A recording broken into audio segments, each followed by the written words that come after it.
У гэтым годзе ў рэгіянальных этапах маладзёжнага праекта прынялі ўдзел каля 100 самых актыўных сем'яў вобласці. 11 пераможцаў раённых конкурсаў сталі ўдзельнікамі абласнога фестывалю.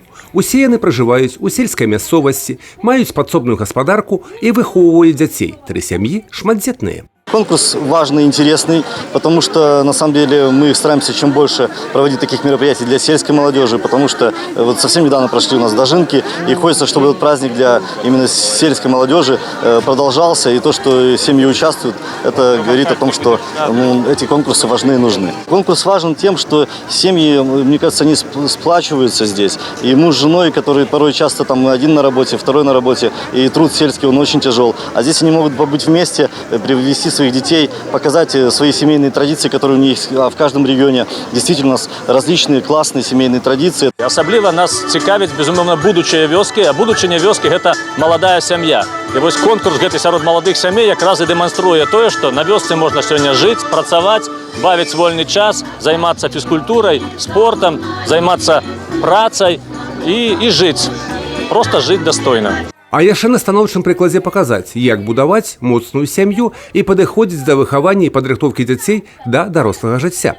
Першым конкурсам была візітоўка, дзе неабходна крэатыўна і па магчымасці з музычным суправаджэннем расказаць аб гісторыі сваёй сям'і, прафесіі, дзецях, словам, каб у журы не засталося дадатковых пытанняў.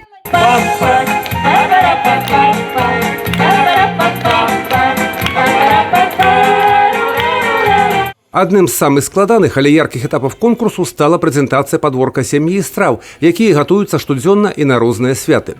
Евген Гладкі і яго жонка Аксана ўжо не першы раз удзельнічаюць у конкурсе «Уладар сяла», таму да яго падрыхтоўкі падышлі з веданнем справы. Стараемся постоянно участвовать, когда приглашают в таких конкурсах. Есть небольшой опыт, как это уже организовать, поэтому всегда хочется выглядеть лучше. Решили сделать такой импровизированный дворик с уголком маминым, с уголком папиным, с творческим уголком детей. Подготавливали и блюда национальные, белорусские, и цветы выращивали, и фотографии делали, с подборьем своим, с животными, с коровой, с свинями, с курями совсем. И ради детей все делаем. Очень усердно, хотим победить очень, чтобы занять место и быть достойными в этом.